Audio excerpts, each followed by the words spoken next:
오늘 더 나은 제사라는 제목으로 함께 주의 은혜를 나누고자 합니다. 아담과 하와 사이에 두 아들 가인과 아벨이 태어났습니다. 가인은 장성해서 농사를 짓는 농사꾼 됐고 아벨은 목축업을 하게 되었습니다. 또 세월이 지나서 가인이 자기 땅의 소산으로 제물을 삼아서 하나님께 제사를 드렸고요. 아벨도 목축업자답게 자기 그 양의 첫 새끼와 그 기름으로 하나님께 제사를 드렸습니다. 그런데 성경에서 하나님이 아벨의 제사와 그 예물은 받으셨는데 가인과 그의 제물은 받지 않으셨다라고 기록을 하고 있습니다. 그 때문에 가인이 몹시 마음에 분노가 일어났고 얼굴의 안색이 울그락불그락 변했습니다. 하나님은 그런 가인을 좀 타일러 주시면서 가인아 왜 그러느냐, 너 마음을 다스려라, 너가 문제다라고 하면서 알려주셨지만 가인은 그 하나님의 타일러 주시는 말씀을 받지 않고 뒤에 가면 동생 아벨을 죽이기까지 하는 일을 저지르고 맙니다. 그 때문에 하나님께 저주를 받아서 평생을 유리방황하며 살게 되지요.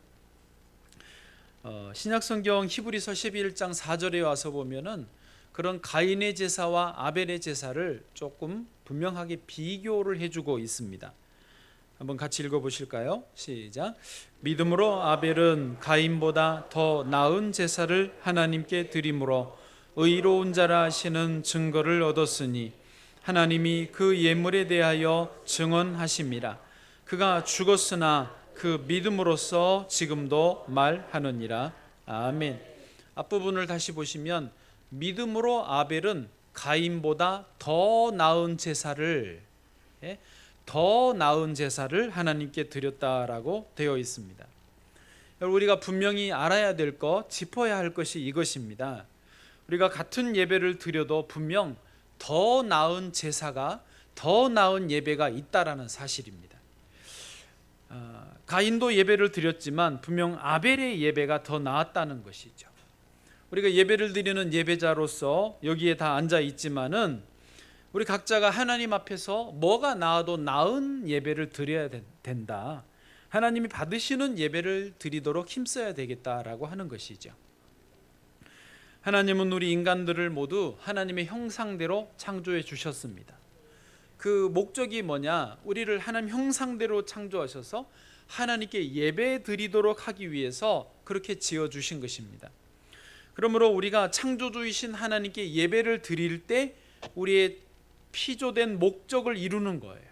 우리의 존재의 목적을 이루어 드리는 것입니다. 더 나아가서 그 이 예배에 성공하는 사람이 그 인생에서도 성공할 수 있게 되어지는 것입니다. 굳이 비교로 해보면 더 나은 제사를 드린 사람이 더 나은 인생의 복을, 하나님의 은혜를 누리게 되어져 있다는 것이죠. 바라기는 오늘도 이 예배가 더 나은 제사 되어지기를 간절히 원합니다. 자, 말씀에 의지해서요, 세 가지로 나누어 말씀을 드려보겠습니다. 첫 번째로는 그러면 더 나은 제사를 드렸는지 못 드렸는지 어떻게 확인할 수 있느냐? 확인할 수 있는 방법이 있습니다. 그게 뭐냐? 안색을 보면 알게 되어 있다라고 합니다. 오늘 본문 5절을 다시 한번 보시면 이렇게 되어 있죠. 5절요, 시작. 가인과 그의 제물은 받지 아니하신지라. 가인이 몹시 분하여 안색이 변하니. 아멘. 가인이요, 자기의 제물과 자기의 예배가 안 받아져 있는 것을 보고, 쉽게 말해서 예배가 이게 망친 것을 보고 그 마음에 분이 일어났고 안색이 변했다고 했습니다. 안색이 어떻게 변했겠어요? 보나 안 보나 울그락불그락 하면서 제법 화난, 참 짜증난 그런 표정으로 변했지 않았겠습니까? 그리고 이것을 하나님도 아셨습니다. 6절에 보니까 여호와께서 가인에게 이르시되 내가 분하여 함은 어찌 됨이며 안색이 변함은 어찌 됨이냐. 여러분, 조심스럽게 말해 봅니다. 오늘 예배를 마치고 서로의 얼굴들을 잘 관찰해 보십시오. 평가하란 말은 아니고 그냥 관찰만 해보세요. 저분의 예배가 드려졌겠나 안 드려졌겠나 표정을 보면 대충은 압니다. 정확하지는 않을 수 있어요. 이게 표정이라는 게 다 읽을 수 없기 때문에. 어쨌든 가인은 자기의 예배가 드려지지 않았을 때에 안색이 변했다고 했습니다. 마음의 분노도 있었지만 안색이 변했다는 거예요. 저는요, 목사로서 어쩔 수 없이 목사이기 때문에 주일날 예배가 끝나면 이제 개인도 보지만 전체로 봅니다. 공동체적으로 이 예배가 드려졌나? 그러면요, 분위기가 막 뜨는 게 있어요. 영적으로 사람 표정이 다 밝고 식당에 가봐도 왁자지껄하는 경우들이 있습니다. 그런데 어떤 날은 죽을 썼나 어쩌나 분위기가 왠지 모르게 착 가라앉고요, 식당도 조용해가지고 그러면 저는 저를 치죠. 내가 잘못했구나, 내가 말씀 잘못 전했구나. 예, 오늘 잘 관찰해 보기를 원합니다. 예배가 무엇입니까? 예배는 하나님과 인간과의 만남의 자리입니다. 그 만남의 자리에서 인간은 창조주이신 하나님께 합당한 경배와 찬양을 올려드리는 자리이죠. 거기서 우리 인간은요, 하나님께 모든 죄를 용서받고 상처가 치유받는 은혜를 경험합니다. 또 거기서 인간은요, 문제의 답을 찾고 인생의 길을 볼 수 있게 되는 것입니다. 나를 짓누르는 무거운 압박감에서 예배를 드리고 나면 해방감을 누리게 되는 것이죠. 그래서 예배를 드리고 나면 모든 성도들은 심령에서 기쁨이 넘쳐나고 감사하게 되고 평안하게 되고, 내가 주 안에서 만사 형통하겠다, 믿음의 당당함을 얻게 되어지는 것입니다. 할렐루야. 제가 지난 주간에 수련회 다녀왔지 않습니까? 같은 방을 4박 5일 동안 어느 한 목사님하고 썼는데요, 이 목사님이 첫날 저녁에 이제 피곤해서 자려고 하는데 저를 붙들고 한 3시간 동안을 자기의 넋두리를 하셨습니다. 내용인즉슨 당신 교회 이야기였는데, 교회에 몇몇 교인들이 그렇게 인간적으로 세상적으로 교회를 힘들게 하고 목사님을 괴롭힌다는 거예요. 하도 당해서 목사님이 이제 이 수련회로 오는 길에 그런 마음을 먹고 오신 것 같아요. 우리도 이제 인간적인 전략을 세워야 되겠다. 우리도 세상적인 방법으로 맞대응을 해야지 계속 당하고 있을 수만은 없다, 이런 생각을 하고 오셨던 모양이에요. 그래서 3시간 내내 그 이야기를 하는 거예요. 내가 인간적인 방법으로 맞대응을 해도 이거는 정당한 거지, 이런 의미로 계속 이야기를 하시는 거예요. 그런데 수련회가 진행되고 예배가 드려지고 말씀을 들으시고 난 다음에 둘째 날부터 이분이 말씀을 안 하시더라고요. 그냥 조용히 성경을 읽고 기도하시고는 주무시는 거예요. 셋째 날도 그러세요. 넷째 날에도 그러시길래 내가 신기해가지고 왜 말 안 하시냐고, 나도 나름 이제 각오를 단단히 하고 들어주려고 하는데 왜 말 안 하냐고 그랬더니 보시던 성경책을 탁 덮고는 하는 말이, 에이구, 예배를 드리고 나니까 그렇게 못하겠어. 말씀을 듣고 나니까 그렇게 인간적으로 세상적으로 나도 해야지 하는 생각을 그렇게 하면 안 되겠어. 사실 그렇게 생각하고 수련회에 오기는 왔지만 그런 생각하는 마음이 편하지가 않았죠. 그러면 안 되는 줄 알면서도 더 하면 더 당할까 봐 맞대응을 하려고 했던 거지 편하지는 않았죠. 그런데 이제 은혜 안에서 믿음 안에서 내려놔 버리니까 심령이 그렇게 편해진다는 거예요. 이렇게 말씀하시는 목사님의 표정이요, 참 편안해 보였습니다. 기뻐하셨습니다. 그렇습니다. 우리가 더 나은 제사, 온전한 예배를 하나님 아버지께 드리고 나면 우리 심령은 반드시 위로를 받습니다. 정말 하늘의 지혜, 하늘의 사랑을 풍성히 받기 때문에 문제가 어느새 해결되어지는 것입니다. 저 때는 아기들이 엄마 품에 있잖아요. 엄마하고 같이 있는 아기들은요, 그렇게 편안한 거예요. 아빠하고 있으면서 그렇게 좋은 거예요. 예배는 그런 것입니다. 하나님께 내 예배가 드려진다, 올려진다라는 그런 느낌을 받으면 너무너무 좋은 거예요.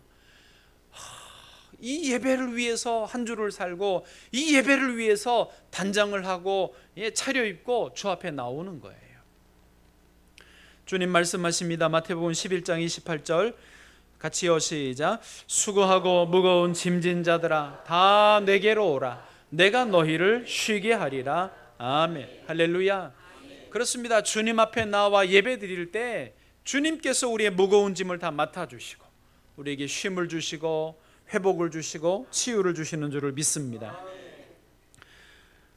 그래서 참된 예배자면은요, 하나님이 오랜만에 버스를 세대 주시는 거 말씀 한번 드려봅니다. 여러분 버스 세대 아십니까?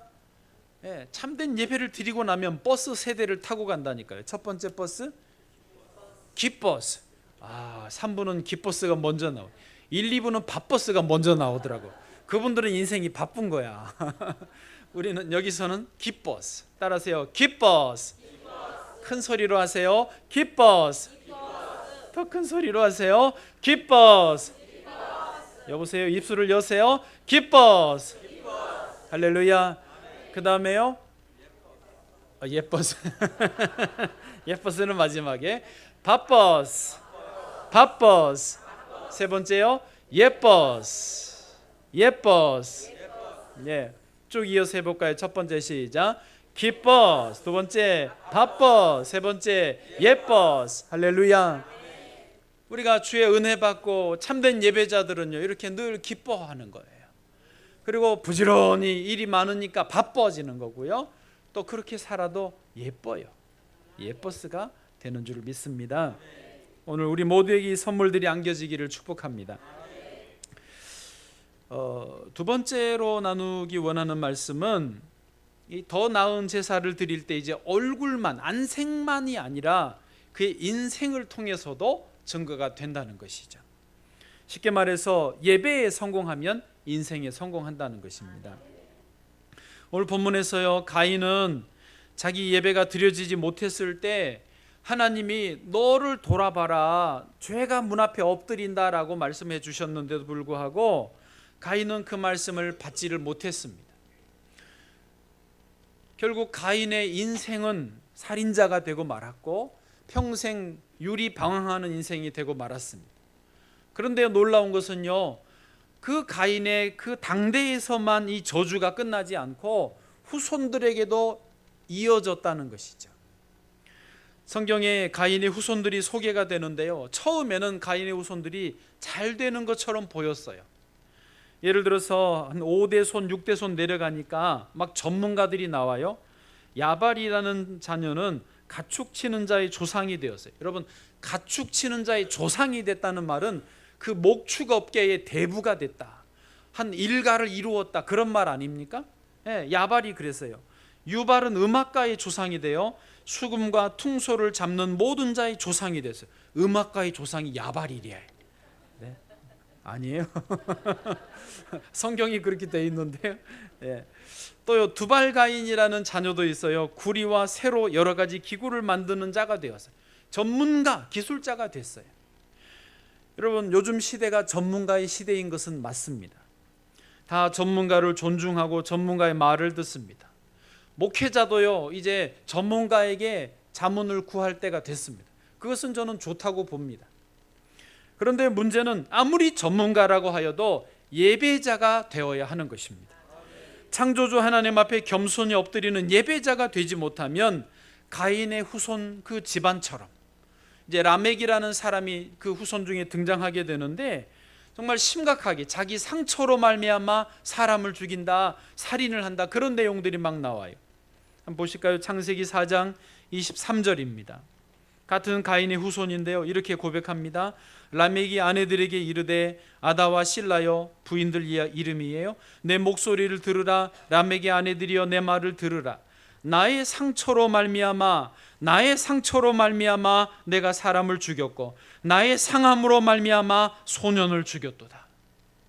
여러분, 그 나의 상처, 나의 상함은 어디서 해소되어야 하느냐? 예배의 자리에서 해소되어야 하는데, 그게 해결되지 않는 전문가들은요, 그런 자기의 능력으로, 자기의 힘으로, 자기의 머리로 다른 사람을 해치는 것이죠. 그 다음 절 24절 가인을 위하여는, 계속 라멕이 하는 말이에요. 가인을 위하여는 벌이 7배의 1인데, 자기 할아버지는 그런 아벨을 죽임으로 벌을 7배나 받았을지 모르지만 이제 라멕을 위하여서는, 후손에 와서는 벌이 몇 배요? 77배의 1이로다 하였더라. 그 자녀로 내려갈수록 죄가 재생산되고 확대되어지는 것이죠. 이건 뭐 할렐루야 할 수도 없고. 여러분, 참된 예배자가 되지 못하고 세상에서 전문가, 세상에서 성공은요, 더 심각한 문제들을 일으킨다는 것이죠. 성경에서 예배자로 가장 대표된 성공적인 인물 중에 한 명을 찾으라면 다윗입니다. 여러분, 다윗은요, 언제나 하나님께 예배드리는 것을 최우선으로 여겼습니다. 다윗은 악기를 연주를 잘했고요, 노래도 잘 불렀고요. 다윗이 지은 시편이 얼마나 많습니까? 다윗은 전쟁에서 승리해서 얻은 전리품을 다 하나님께 예물로 드리기를 좋아했습니다. 그런 예배자로 일평생을 살았던 다윗에게 하나님이 이렇게 복을 주세요. 역대상 29장 28절. 저와 여러분도 이런 복을 받기 원합니다. 시작. 그가 나이 많아 늙도록 부하고 존귀를 누리다가 죽음에 그의 아들 솔로몬이 대신하여 왕이 되니라. 아멘. 여러분, 중간을 잘 보세요. 그가, 다윗이에요. 그가 나이 많아 늙도록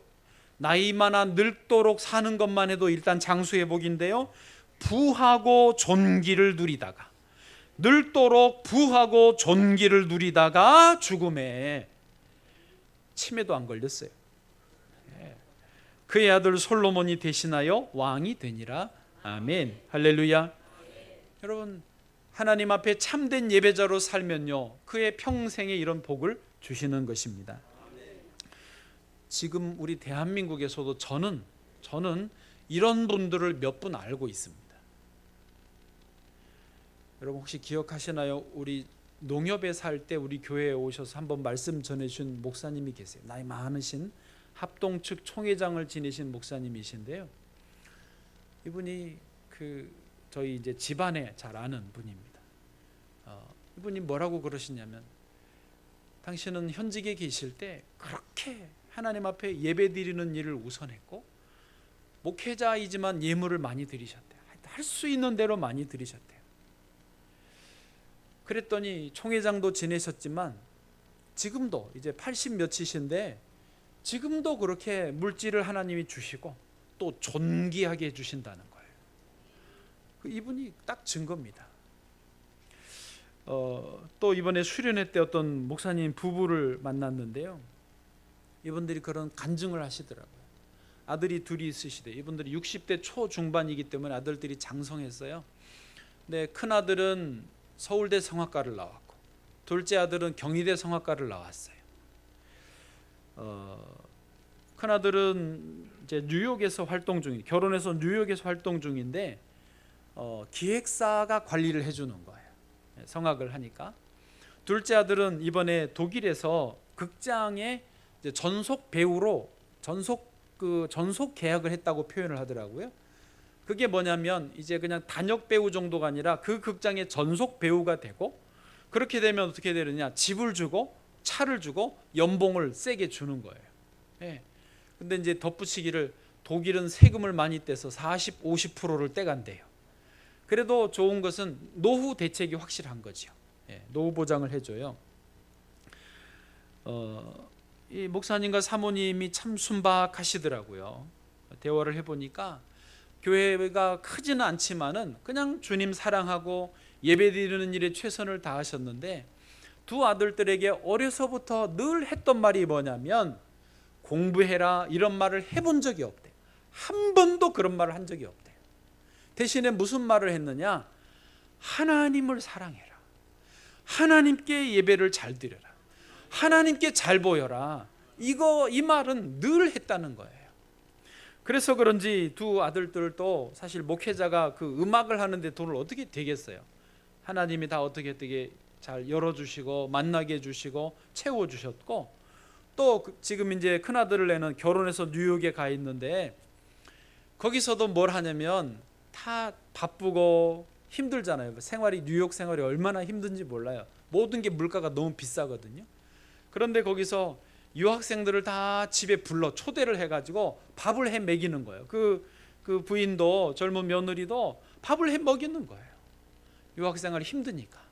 그리고 같이 기도해주고 성경 공부를 하는 거예요. 왜 그러느냐? 그게 하나님에게 잘하는 거예요. 그 하나님께 예배드리는 마음으로 그것을 해대는 거예요. 그러니까 놀라운 거예요. 계속해서 그 아들네를 하나님이 인도해 주시고 복을 주시고 교수님에게 인정받고 좋은 친구들을 만나고 길이 열려지는 거예요. 여러분 아시죠? 공부만 잘한다고 인생이 잘 되는 거 아닌 거 아시죠? 공부를 잘해도요 얼마든지 막힐 수 있습니다. 그러나 하나님을 온전히 예배하는 사람에게는 그 모든 것이 다 토탈 종합 선물 세트로 안겨져 주는 것이죠.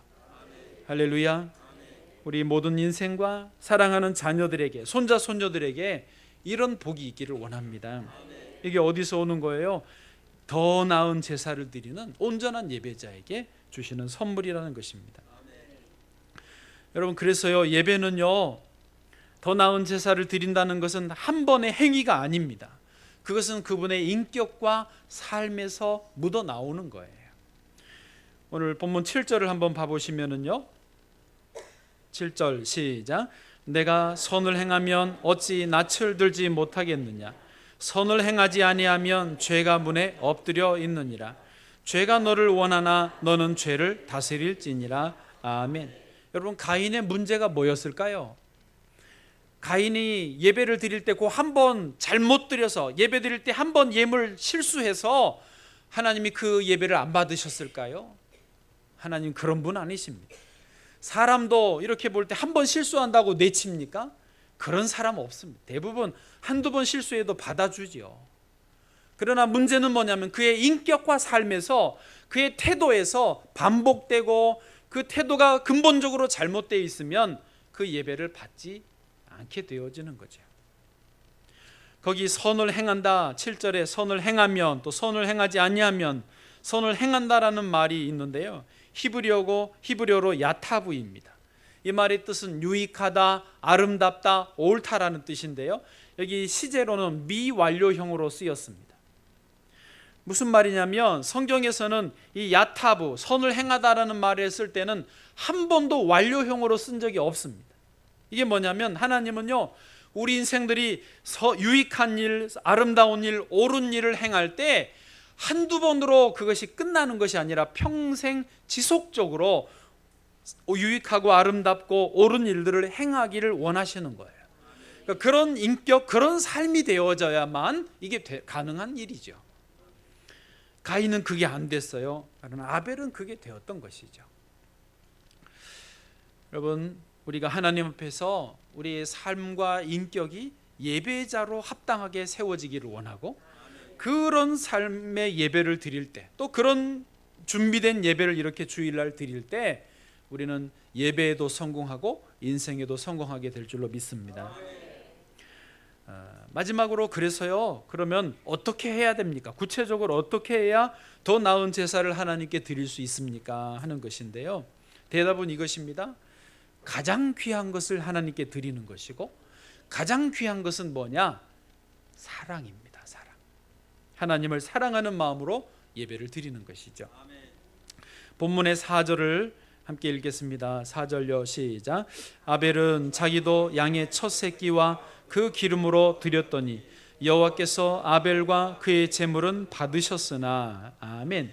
거기 아벨이 자기 양의 첫 새끼로 예물을 드렸다라고 되어 있죠.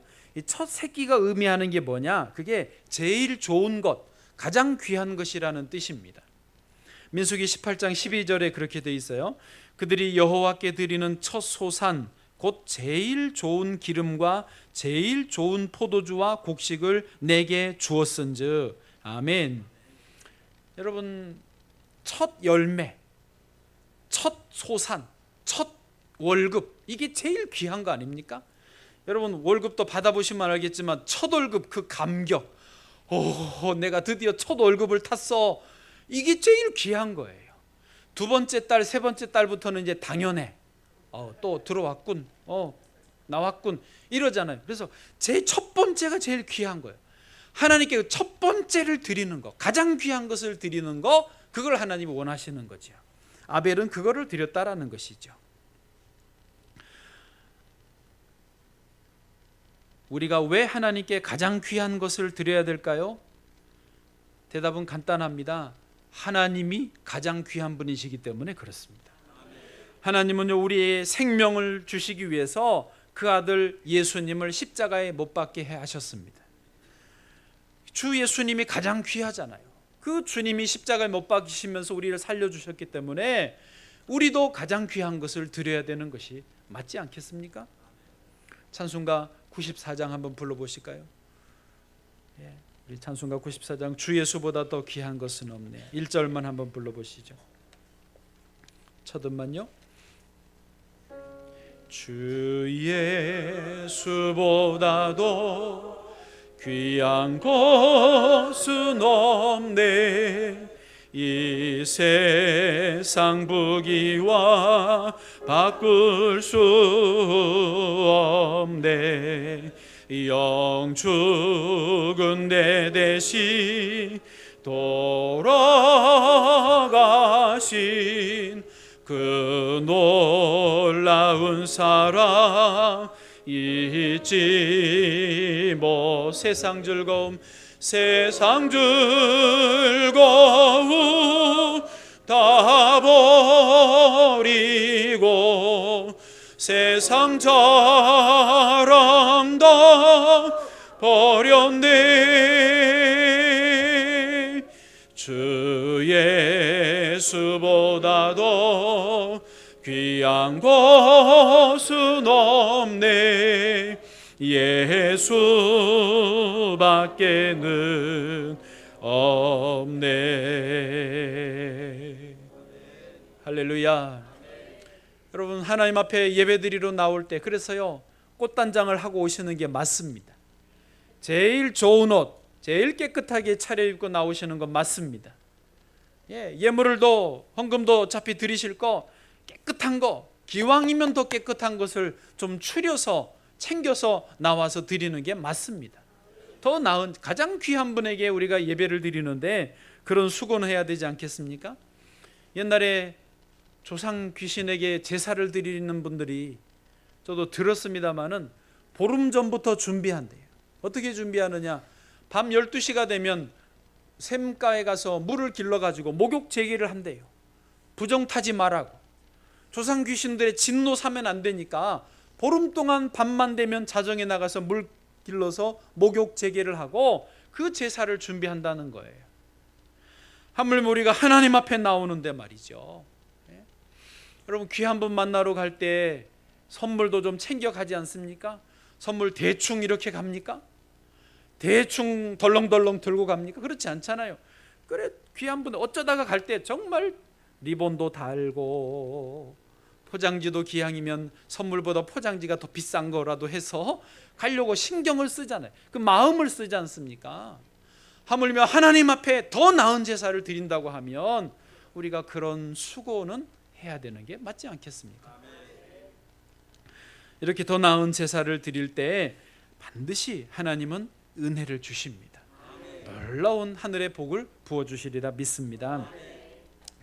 아까 더 나은 제사의 그 기준이 가장 귀한 것이라고 그랬는데 가장 귀한 것이 뭐라고요? 사랑이다라고 했습니다. 우리 신명기 6장 4절 5절 같이 읽겠습니다. 시작. 이스라엘아 들으라. 우리 하나님 여호와는 오직 유일한 여호와이시니 너는 마음을 다하고 뜻을 다하고 힘을 다하여 내 하나님 여호와를 사랑하라. 아멘. 여러분, 하나님께 드리는 최고의 예물은요, 사랑의 마음이에요. 우리 마음 중심 정성인 거예요. 이것을 기억하기를 바랍니다. 그 사랑 가운데 찬양을 받으시고 사랑 가운데 예물을 받으시고 사랑 가운데 우리의 봉사를 받으시는 것이죠. 주님을 사랑하기를 바랍니다. 주님이 여러분 섭섭하게 한 일 있습니까? 없어요. 내가 괜히 혼자 시험 드는 거지요. 주님 사랑하기를 축복합니다. 또 하나는요, 이웃을 사랑하는 것입니다. 로마서 13장 10절, 로마서 13장 10절 시작. 사랑은 이웃에게 악을 행하지 아니하나니 그러므로 사랑은 율법의 완성이니라. 아멘.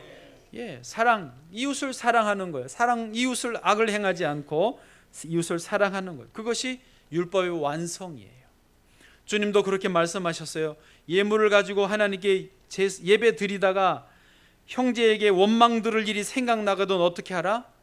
예물을 거기 두고, 누가 안 가져가, 두고 가서 형제와 사과하고 화해하고 와서 예물을 다시 드리라고 분명히 말씀하셨어요. 그러니까 최고의 가장 귀한 예물은요, 형제 이웃과도 사랑하는 거예요. 그것이 하나님께 가장 귀한 제사, 예물이 되는 줄로 믿습니다. 우리 모든 성도들 예배에 성공하시기를 바랍니다. 기왕이면 더 나은 제사를 드리시기를 바랍니다. 주께서 그 예배 가운데 놀라운 은혜를 주시리라 믿습니다.